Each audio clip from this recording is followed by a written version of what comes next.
Good morning, everyone. Welcome to another episode of Black Mental Health Matters. I'm your host today, Sarissa A. Brown, and I have Carla Carlisle here with me this morning. And Carla, do you want to introduce yourself? Sure, I'd be happy to. Hey everyone, my name is Carla Carlisle. I am an author, a TEDx speaker, and a child and mental health advocate. Okay. Do you mind explaining the work you do and the experience you have with working with children with anxiety and or depression?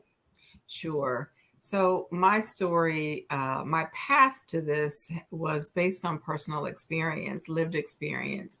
I became a foster parent to my son when he was 10 days old. And at 6 months, he was given back to his birth parents.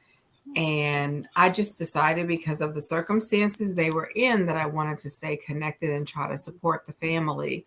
And the long story short is it was about a decade of, you know, him experiencing a lot of trauma and then me seeing what the impact of that on his mental health that had me go for custody. And then, I had to learn how to take care of him, how to parent him. When you have a child that experiences a lot of trauma, you see things like anxiety, depression, could be ADHD. There are PTSD. There are a number of different things that you could see. And we experienced almost all of those. So it was important for me to get educated to be able to help others because for me, I have degrees on the wall. I have, a plethora of experience and education, but none of that mattered Mm. when it came to taking care of my son because I just was not prepared. So I decided to purpose myself to twofold really. One is to help kids learn how to process their emotions early, like in a healthy way. So giving them options to learn easy, like they start building their mental health toolkit. And then the other is to help caregivers of children with mental health conditions, because if we're not okay, we can't really take care of our kids. That's true. That's so true. I always hear the saying have to. It sounds selfish, but you have to take care of yourself You first have before you to. take care If of you're others. trying to pour from an empty cup, nothing's coming out. Right. Girl, They even say when you get on the plane, right? People use this a lot, but it's true. You cannot save someone if you have no oxygen yourself. So mm, it's not about being selfish. It's really what you have to do to be a good caregiver. You have to do that. okay. And everyone, if you're just tuning in, we're talking about depression and anxiety in children. We're talking about children's mental health today. And before we go on, I want to give you your flowers. I heard you wrote a book. Will you tell us about that? I actually have 3 books, but the book that you're probably talking about is a book that I did with my 12-year-old son called My Big Notebook. And this book has won a couple of awards. It's basically an interactive children's notebook that, I'm going the wrong way. There we go. That helps kids learn how to connect thoughts, feelings, and actions, as well as understanding like what triggers are. I mean, there's a lot to it, but it's in kids' terms. Mm, And it's all based on the experiences of my son, JC. So JC is all through this. When I was going a little too far in one direction, he's like, Mom, that's enough. Okay, I want these faces to mean this. I mean, he was all through this book. And there are coloring pages, journaling pages.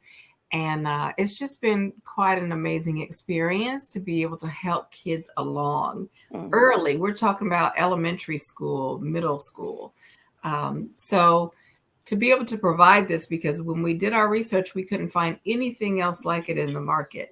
Mm, And so I don't know in all countries, but in the United States, we use like composition notebooks. mm-hmm. And so that's what this is supposed to resemble. So the child can have this as discreet as they want, or as out in the open as they want, because not everyone feels comfortable, working through things about feelings. But the goal is through books like this and just activities like we're doing now is to normalize the fact that there are times we all have something that we have to deal with. And it may be an ongoing, lifelong kind of thing, or it may be situational. So, as a person who has experienced situational anxiety and depression, I can say I know those feelings as an adult with a strong foundation, with a support system. I think about how a child experiences that and they don't have the tools. So, the goal is to help provide the tools to the children, but also bring the parents along. Because if our parents don't understand or our caregivers don't understand, then it makes it hard for the child to feel okay with, doing this. If sometimes we find some, strong-willed kids who are like, this is what I'm going to do. I don't care, what mom and dad says, but it's best to have, caregivers on board. Well, I'll start off by saying my mother is wonderful, just a wonderful woman, and always supported me. But I lost my sister when I was 8. I've lost 2. And we were just talking about this yesterday. I was like, did you know I was depressed? When did you know I was depressed? She said, I thought when you lost your sister, but I wasn't sure. Then it started coming out in other ways in middle school. But she never understood it. She thought that people get sad and it goes away. So she didn't understand it to my adulthood. So I wish there would have been tools like that. Yes. For me and her. Yes, absolutely. And I think that, the world is changing and our kids are exposed to so much. Why wouldn't we pour into them something that's going to help, right? Right. And so to your point, in your case, maybe it would be an opportunity, to open up dialogue between you and your mom. Chances are she probably didn't know that much about anxiety or depression. Let the person have a nice little cry and they're okay, because they're all different. Like if we think about it as a continuum, there is the sad, and then there's, all the way down to the deepest, darkest depths of depression and suicidal ideation, and all kinds of other things can come around. But if we don't even know like the basics, it's hard to provide support. And so I'm a big believer, and I know this is available in the United States. I believe there's an international opportunity too, but 2 things for caregivers that I would strongly encourage. One is mental health first aid, and that's like an all-day course. And you can look up mental health first aid online, and I believe they're free.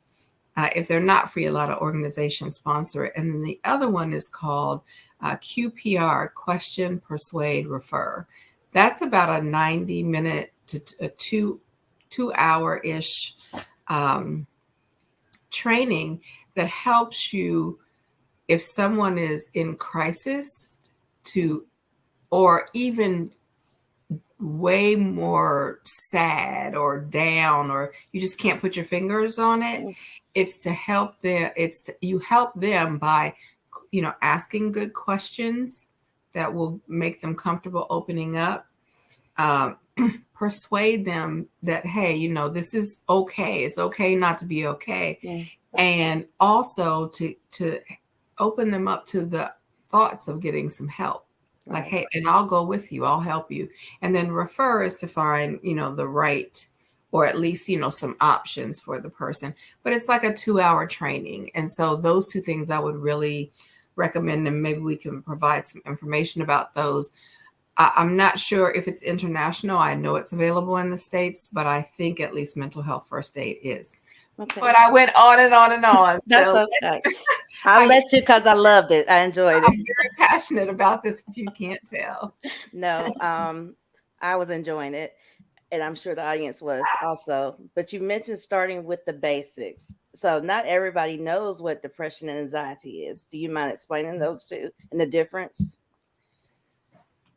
Sure. So anxiety is that ongoing, let me take that back. Like I said, it could be situational or it could be ongoing, but that sense of worry or panic. There are different extremes, right?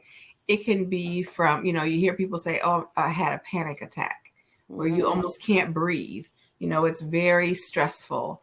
The person may need, could even like pass out. It could be bad, really like that. At the same time, it could be, I'll give an example. My dad, he's 91. And if you tell him something, he's going to come up with every possible negative scenario possible. And he'll just worry and worry and worry. And once you alleviate one thing, something else pops up in his mind. And at 91, he's not interested in therapy or anything like that. He's interested in just being who he is and enjoying his golden years as much as he can. So we try to learn how to work with that. With depression, it's way beyond sadness. It's almost like people have described it like feeling like they're in a black hole or like in a tunnel and they can't really see the light. Again, it can be situational. Like I'll give an example, my own life, going through that decade of trying to gain custody of my son, make sure he was safe and all these things. I was so depressed. I was isolated. I felt really alone and like no one understood, what I was going through. But that was based on a situation. Once I addressed the situation and learned how to self-soothe and cope with my own feelings, then I was able to kind of pull out of that. But depression and anxiety can be lifelong challenges. People find relief through medication and therapy. I don't think medication is for everyone. And some people find it through like homeopathic solutions. And I'm a supporter of that. I just believe that whatever works for the person. And you can hear real life over here. This is my 12-year-old co-author over here sneezing. So. Bless you. So, but I also find like for me, when I exercise, it improves it. Now I can say that for me, but for you, it could be totally different. And that may be stressful to you. So it's working, especially with a trained professional, a coach, someone who can help you down the path of, how can I manage this? And it could be for a season or it could be for a lifetime. And how it's managed can be based on what's going on in your life. Like it can change. An example is, my son has been on some form of medication since he was 6 years old. He's going through puberty. What worked before does not work now.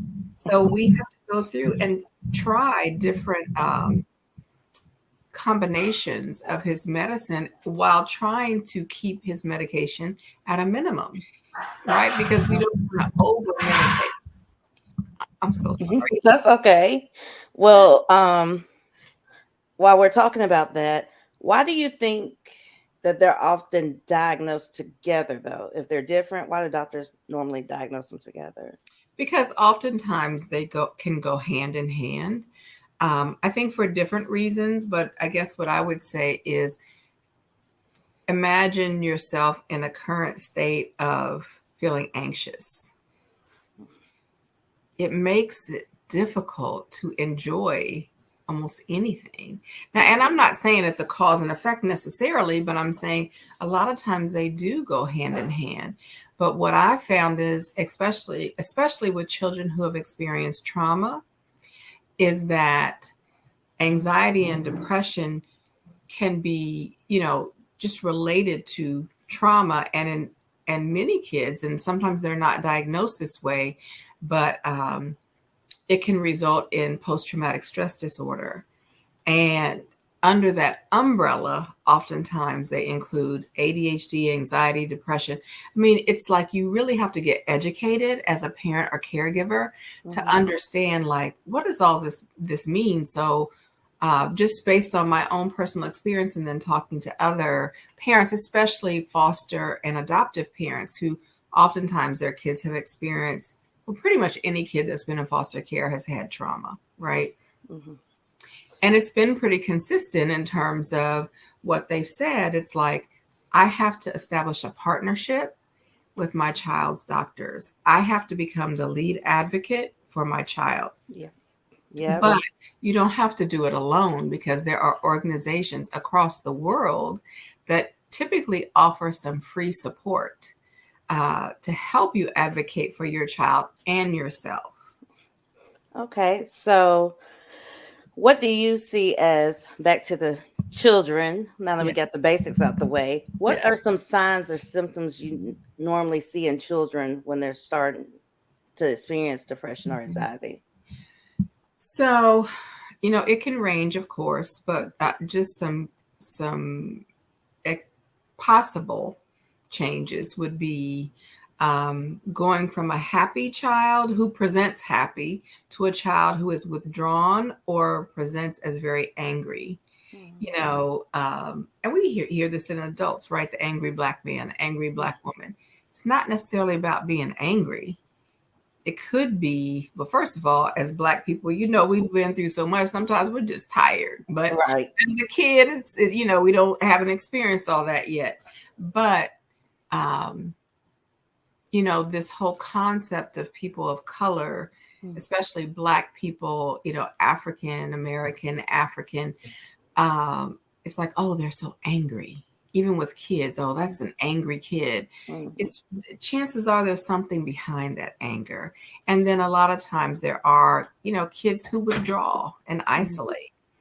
What I would say is, if your child, what can seem like their personality is changing, but it's probably really just their behaviors. If their behaviors start to change, especially dramatically, I would consult a professional. And I say that because it could be anything from being bullied to who knows what. And so getting a diagnosis is one thing. And sometimes I think we get diagnoses without all the facts.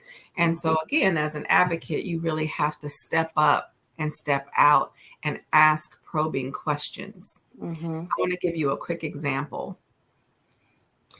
And this is about advocating for your child. My son has had a number of psychological evaluations just over the years. And so we just had a reassessment in this past year. And I'm reading through the report and I see another child's name. And this is not uncommon, because I've talked to a lot of parents and foster parents and parents of kids who are, dealing with mental health challenges. And the assessor, who was a psychologist, admitted that she did a copy and paste, but she said, oh, that's very common. And I said, so is this about Darian or is this about my kid? And so as we talked and as I looked at her diagnoses, because they update the diagnoses when they do these reassessments, and one of the things she listed was borderline intellectual disorder or some functionality or something like that. And I was like, hold on, this kid is smart. What do you mean? And so as we go through, so I asked to speak to her. And as I talked to her, she was like, well, let me look back at his records. Okay, well, I see, how much he struggled back in 2016, 2017. Oh, and he's made a lot of progress. So in the assessment, what she said was, if he'll be able to do great work with his hands, which will be great if that's what he wants to do. But I'm not going to limit my child, because I know he's smart and I know the sky is the limit. And so after she looked through everything and I took the time to press her on it, because we're paying you. Whatever the insurance is, Medicaid, out of pocket, whatever it is, we're paying you for a service. So as a parent, I don't have to be abrasive, but I need more information because I don't agree with what I'm reading. Right. And so as I'm asking the probing questions, she says, well, now that I look at it, I would say, really, his inability to finish something has more to do with like ADHD type symptoms, like lack of focus, versus his intellect. And she said, I would say if you keep doing what you're doing, the sky's the limit. But if you stopped everything right now, then he could do really great with working with his hands. How many of our kids that are in foster care or in orphanage or in orphanages or whatever, it is, or just who have parents who don't know that they can ask questions? How many of our kids are just misdiagnosed or not provided the appropriate support because we don't know what advocating looks like Mm-hmm. and what our rights are and what the child's rights are? Because in most countries, our children have some type of right to support and education, and it can take on different faces, like what that looks like. But most of the time, we have some right and opportunity to question in a partnership way, what we see and hear from medical or psychological professionals. I completely agree with you. I told you my daughter's 22, so much older than your son, but she was younger. And from a young age, I taught her advocate for your care, and you are a partner in your care, and don't let them treat you any different. So when we That's would go into appointments, I would make her say what was wrong, and if she didn't agree, say it. I'm sitting there, and yes, of and course. and so now it's like she's like, no, that doesn't sound right. That's not what I told you. And so Right. That's awesome. we have to Yeah, teach them that. And so absolutely. my next question for you is about stigmas. Children that have mental health issues, what kind of stigmas have you seen or do you see any? Of course. And it mainly, honestly, so I have a 21-year-old also, and that generation seems much more open to mental health and how they manage it. In fact, I had a young man, we were talking just in general, and then in the United States, there's a suicide helpline. Mm-hmm. And he just casually mentioned to me one time, when I called the helpline, I'm like, in my mind, I'm like, what? But I was so glad he did it. And it was no big deal. I've also had them go through the youth mental health first aid, like, so that they understand it and they see, like, uh, increased chance of suicide and all these other things if you don't deal with what's going on. And I even had a young lady call me and she said, I just feel like I've always felt kind of depressed, but now it's getting like to the point where it's hard for me to function. And so we talked about her next steps, and it wasn't about stigma for her at all. However, where I see a lot of stigma is with the parents. Like the parents are like, no, there's nothing wrong with my kid. Mm-hmm. But see, it's just like I have friends, and this isn't necessarily mental health, but I'm just sharing this because we all have different things we deal with, whatever it may be. I know a woman who's a staunch advocate for her son who is on the autism spectrum. Mm-hmm. And she says autism is his superpower. I mean, I've seen t-shirts and posters with that kind of thing, but it is because he's so creative and he's so artistic and all these things. So I think if we embrace um, the things that we're dealing with and recognize that at some point in time, all of us are going to be in a place where we're not okay. And so if we accept that, because we know 1 in 5 adults is dealing with a mental health challenge at any given time. That's right. They say with the pandemic, it's more like 1 in 2. Think about our kids, especially our young kids, or even the kids. Think about the kids who were sent home from school in their last couple of years and never saw their peers again, until graduation and a drive-through. What about the kids who started kindergarten and first grade online? Think about the kids just being out of the structure of a school system, what that feels like to go back. I mean, so many schools have talked about the challenges, just dealing with behavior issues, but like I've experienced, If you only look at behavior, you're going to miss the point. If you look at what's behind the behavior, then we get to something that's really going on. And a lot of times it is a result of, we can say trauma. We can say, hey, this child is just overwhelmed. The child is experiencing anxiety, depression, whatever that looks like. I mean, there has to be a diagnosis, but we can't just say like, oh, they'll get over it, because that's not how it works. And we don't want to hide it, because if we hide it, then it 9 times out of 10 is going to escalate. Mm-hmm. We don't have positive outlets, if we don't learn coping skills, if we don't have those things in our toolkit, then it makes it really hard as a child gets older, because at some point, when the kid is no longer a cute little kid, then all the focus is on behavior. That's a bad kid. That's an advocate. Oh, that's a thug. Mm-hmm. Whatever that looks like. And so, as parents, as caregivers, we want to help our kids with a team of support. And that doesn't mean, if you needed to be private, but get your support system you can speak openly with. And you were just talking about how they, title kids, that's a thug, that's a bad kid. In my case, she's fast. So Yes. what difference do you see between males and females, well, girls and boys, in the way they're treated and diagnosed? Do you see any difference?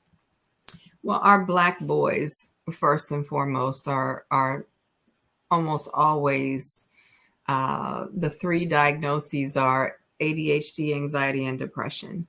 And that may be accurate, but I think, if we know to get like the right assessments, and I'm sure this assessments are different in different countries, but there are like some basic ones that a licensed professional would be able to help with. And I think that's one of the things. And then again, as the child's advocate, you just have to keep asking questions. Mm-hmm. And then as far as girls and boys, as what I have seen is that a lot of times girls are either fast Mm-hmm. or they're withdrawn, very withdrawn.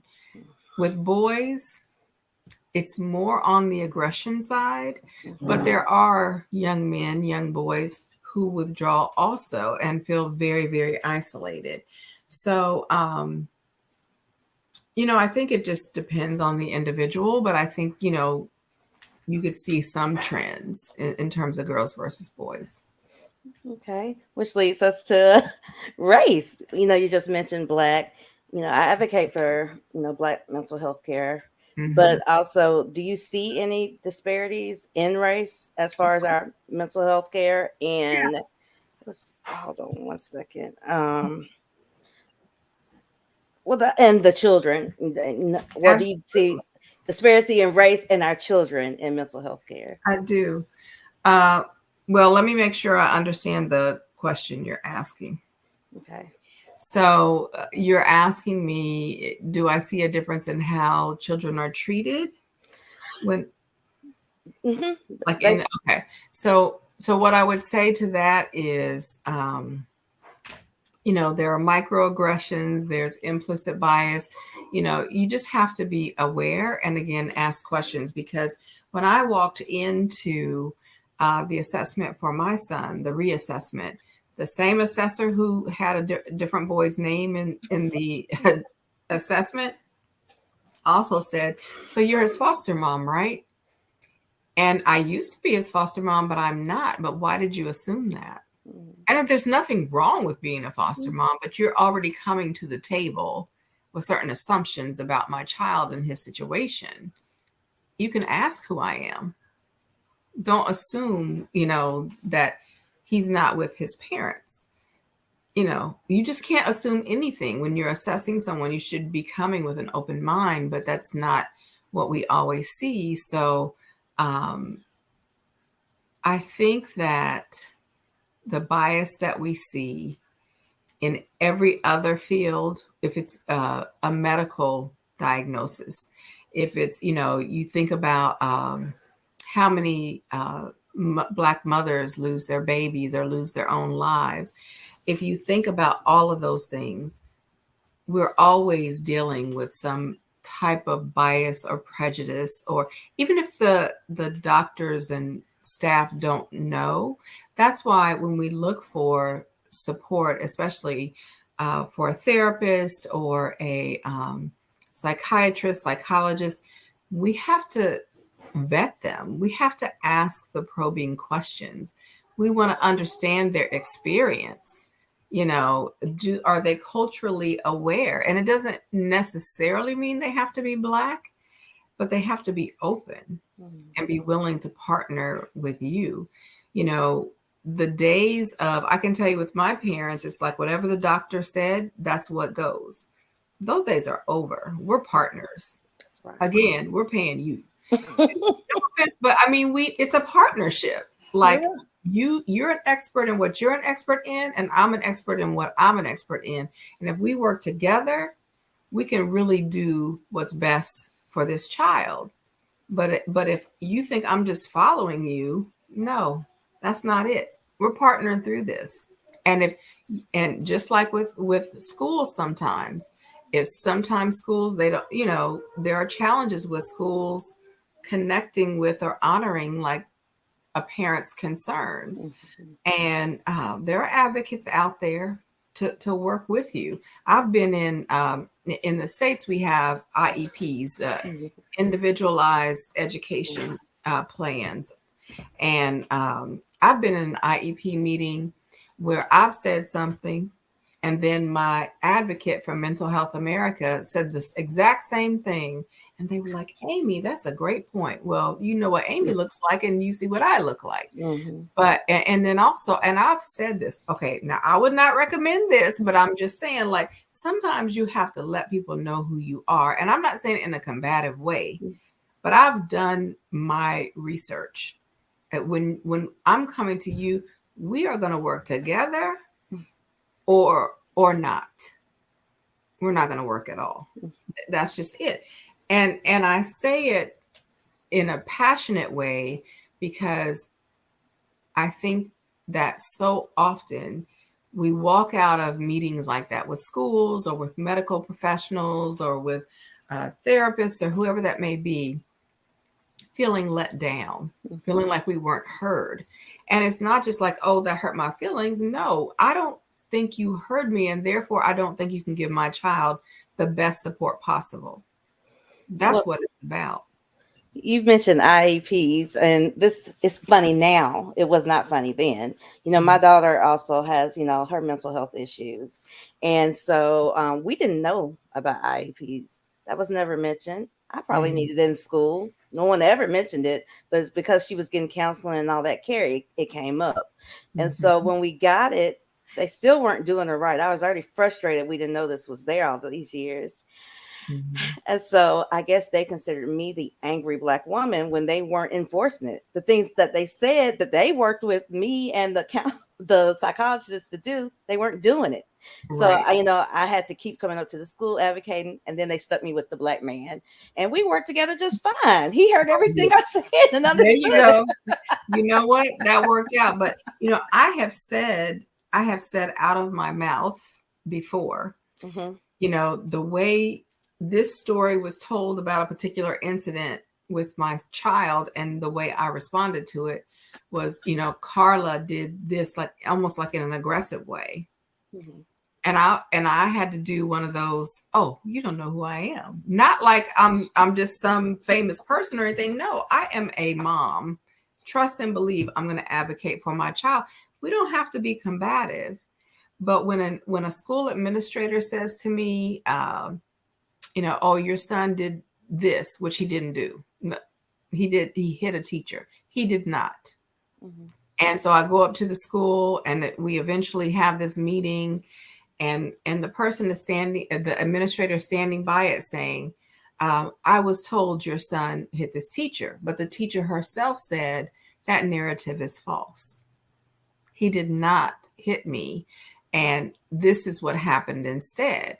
And so when I said to the administrator, I don't believe anyone told you that. I said, I think you embellish because you see my child as someone with behavior problems. I said, I don't believe you. And I know that's a little combative, but I was at my wit's end because you're not going to label him as some, and by the way, the teacher was pregnant too. So no, we're not doing that. So anyway, long story short, I said, well, who told you that? And her response was, none of your business.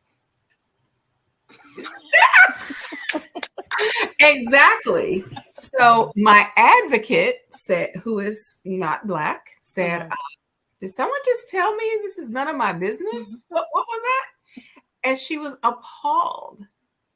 But it's like, no, that's not how we partner. There's no partnership whatsoever. And that has to change because we're both adults and people will respect you if you stand up for yourself and your child in an appropriate way. And this wasn't a planned question at all, but I see you're very passionate about, foster children. Probably we call it DHR here in Alabama, but it's like CPS other places and stuff.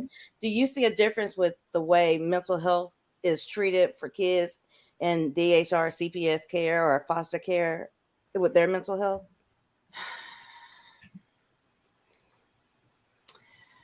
I'm going to say it depends. I have seen it where, yes, there was a, again, the angry Black kid and a child being labeled just bad versus someone who is saying like, we think this kid has been through a lot. Now, it doesn't mean that it doesn't happen with our children of color, our Black kids. But a lot of times it's, when you think about it in the United States, in the first year in care, children usually experience about 3 placements in their first year. And over their lifetime in foster care, the average is 7 placements. What is that child supposed to feel? And honestly, that was really part of what prompted us to do our book, My Big Notebook, is because these kids lose not just their physical belongings, but a sense of belonging. So we created our Buddy in a Book, My Big Notebook, to help children have some place where they feel like they belong, somebody who understands, at least somewhere where they can express. Through coloring, journaling, whatever that looks like. And there are exercises in there too. But the point of it is that, and I'll just say this, it's in another state, but there's a young lady I know who has fostered and adopted. She's African-American and so is her husband. They fostered and adopted Black and white boys. And the adoptions for the white boys took twice as long as the adoption for the Black boy, and they all had similar circumstances. I bet. And so, yeah, like I said, there is bias everywhere, and we have to continue to advocate. So I'll give you an example. It wasn't necessarily about race, but we went through like 2 different service providers before we found the right one when he was really in crisis to do like intensive in-home therapy 3 times a week. You don't have to stick with what is handed to you. And I will, if you can't tell, I'm an outspoken person, all those things. But there was a time when I was dealing with my own anxiety and depression that I was withdrawn and quiet and kind of like a doormat.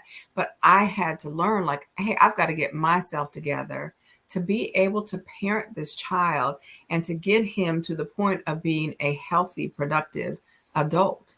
So I have to be together. So I know the purpose of this session is to talk about children's mental health, but I would be remiss if I didn't say parents, caregivers, guardians, we have to take care of ourselves. Mm. That includes our mental health. So if you pray, if you meditate, if you, whatever you do for self-care, do that. Mm. Because if you don't do that, you can't really be there for your child in the way you want to. And as my therapist said for 8 years, Carla, this is not a sustainable model. You are on empty all the time. And by the time I got custody of my child, I was 40 pounds overweight.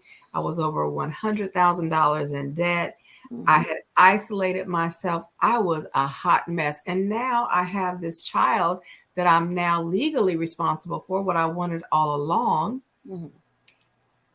And what am I going to do? So I had to start leaning on that support system. We all have to do that because none of us can get through this thing on our own. We just can't, Okay. you know? You just spoke to me. But I'll share with you, I have a new book out. okay. It's called The Compassionate Companion. And this is really for anyone who is parenting a child that's experienced trauma, but it's specifically for people who are interested in becoming a foster parent or an adoptive parent. And it's basically everything I wish I had known when I entered into the process, but I didn't. And a big part of that is taking care of myself and getting educated on trauma and kids and the impact it has on kids. And an example of that would be, we have seen that kids that experience trauma often have developmental delays. And what that means is, hey, they could be smart as I don't know what, but maybe like my son, he couldn't tie his shoe until he was 8 years old. So his gross motor skills and his fine motor skills develop later than most kids. There are a number of different ways it can present, but oftentimes, especially with boys, they get angry when they can't do what their peers can do. But it presents as anger, but it's really like fear. It doesn't feel good to not be able to do what your peers can do. And sometimes kids get teased about it also. And it's not a good feeling. But if we look at, and I can share with you graphics of a child who has experienced like neglect or abuse, their brain versus a child that's had like a quote unquote normal childhood, you'll see like in the learning and self-regulation centers, they're not developed for a child that's experienced like trauma and, just really, it could be a death in the family. It could be an accident. It could be, domestic violence. It could be bullying in school, who knows what. But there are developmental delays. And then the amygdala, which is the, fight, flight, freeze center, like I'm going to protect myself. It's unconscious, but that thing is working overtime. So how can you go from feeling anxious and feeling down and wondering where you fit in and where you belong to being a productive, focused kid in school? It's very difficult to do that. So that is true. go on and on. What? I've gotten lost, Carla. Sorry. It's okay. I get so into what you're saying, and then I get lost. I think it's a good thing. Yeah. What are some misdiagnoses though that you often see with our children? Well, I think we talked about ADHD. I think the go-tos are ADHD, anxiety, and depression, and that may or may not be accurate. I mean, sometimes a child might have a processing disorder, and what you see presents as anger or, something else because they just don't know how to express it.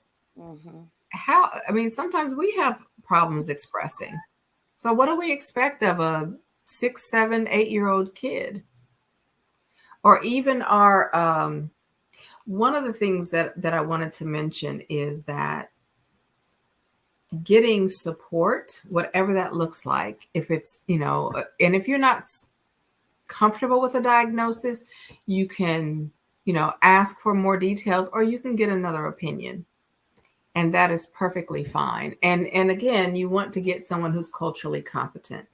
The tools are what they are, and I think all tools have some type of bias in them, but I think that's what we have to work with at this point.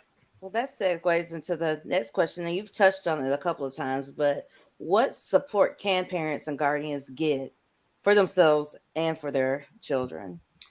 So, and I'll speak specifically in the United States, but I believe from what I understand, there's similar support in other countries in Africa and all the Black countries that we have, which I love, by the way. I love that we're all doing this together. Like it just really warms my heart to see this connection of Black people from all different places really focused on our mental health, man. It just blows me away. But I digress.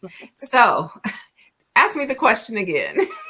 Okay. What is the best way for support? What kind of support Okay. can parents or children get for themselves and their children? Yes, thank you. So in the United States, there are two organizations that I would, well, three really, that I would make mention of. The National Alliance on Mental Illness is one of them, NAMI. And NAMI has free classes. They have support groups. Now, I'm going to say it may or may not, depending on where you live, be culturally appropriate. But the training could be helpful to anyone in any walk of life, in any situation, because you learn the fundamentals that you need really to understand what support looks like. Mental Health America is another one. Near me is Mental Health America of the Central Carolinas, but that's another one. I mean, honestly, this forum right here is something, I feel like every parent should connect with us on LinkedIn. We have really incredible conversations, and there's so much to learn really about the strides that are being made in different countries and how we can look outside of what we know to expand our toolkit, right? Because in the United States, at least, I feel like we always think we know the most, but we don't. We can always learn. There's always that opportunity to learn. And then I would suggest, and this is one of the things I talk about in the workshops that I give, is called Care for Caregivers. I would suggest for parents and caregivers is to look at your support system. And first of all, maybe you don't have one and you need to establish one. And what does that look like? There's emotional, spiritual, physical, mental support, and there's probably a couple other things in there too, financial, because we don't realize like the impact of our mental health and whatever we're going through on our finances. What do people do a lot of times when they're depressed? Well, some people spend a lot of money. Some people spend money that they don't have. I mean, if we're not together, a lot of times it's hard to focus on finances in a healthy way. So I didn't used to say finances, but I've seen it time and time again that can be an issue. And so you got to stand up your support system. And one of the main things, if you don't come away with anything from this hour, I would say, don't be too proud to ask for help. And if you don't get help from the first call you make 3 more calls. That's right. Do not give up, because you deserve that support and your child deserves that support. And here's the other thing about a support system. It's not stagnant. If you find that some relationship is no longer working, in terms of, so here's an example. There are friends or family members that we have that think they get it, right? And you just need to spare the rod, spoil the child. You need to do all these things. But if you're talking about mental health, that's not necessarily what's going to work. You can't beat a mental health condition out of a child. You can't discipline a mental health condition out of a child. You have to learn how to manage it and how to help them manage it. And with that, you need tools. So if you have this loving person in your life who knows better, but they're not educated on mental health. So I say knows better in kind of air quotes. Well, it doesn't mean they have to leave your life, but they leave your support system for this. And so you can change your relationship with that person. Like, hey, I really appreciate your support, but you don't have to talk to everybody about what's going on. But you don't want to talk to just the people who are going to be your cheerleaders. You want people who are going to challenge you in a constructive way. And so don't be afraid to adjust like quarterly. Revisit your, I knew it was going to happen. Revisit your support system. It has to evolve as life changes. Okay. And we mentioned mentioned several times of getting tested, going to get tested, but not everybody knows what that means, assessment and all that. Can you tell parents what to ask for or where to go? Do you have that type of information? Yes, of course. So you can go to your primary care physician as a starting point. If you are, so this is what I'm going to ask that we do is, as I talk about resources that are available in the United States, we want to make sure that we talk to our colleagues in other countries and find out what similar resources are, so that, you know, we're being as inclusive as possible. So I'll share what I know in the States, and then we can expand from there. I'm sure we'll have further dialogue. If you're in the United States, and you can probably access it elsewhere too, MHA.org, they have free, just online questionnaires that you can take that can help you kind of understand what you're dealing with. It's not a diagnosis. It's just like, you can take this to your physician, the child's pediatrician, and say, hey, I have some concerns. In fact, I think it might even be mandatory now, most doctor's office and pediatricians, at least the doctor's offices like primary care, will have a questionnaire for you. Like, have you been sleeping at night? Have you been worrying a lot? Is it affecting your day-to-day? You know, those kind of things. All those questions feed into it. And then I'll give an example. Like, if you have a child that's had like a trauma background, there's an assessment called a TICA, TICCA. And that is to kind of assess the level of trauma a child has experienced and how it's impacting the child. Your primary care doctor, or if there's a therapist that you know can help you with an assessment. You don't need to know the names of any of them. Just know that you can get support through a therapist, a psychologist, a psychiatrist, or your primary care physician. Just got a compliment that I put on the screen. Yay. Well, we're about to come to a close, probably right on time. But before we go, I want you to shine, Carla. You have 3 books and a lot of stuff going on. And so tell us where to find you and more about you. Sure. So my books are on Amazon. This is the first one. It's called Journey to the Sun. And that is adult only. That's a raw and uncut version of my journey to my son and to becoming his mom. Also on Amazon is my big notebook. We just had it translated into Spanish. That will be coming out soon. So I'm excited about that. And the last is The Compassionate Companion, Supportive Guidance for Fostering and Adoptive Caregivers. And really, what happened, I can't even say my goal, was to take our test and it's turned into our testimony for my son and for me.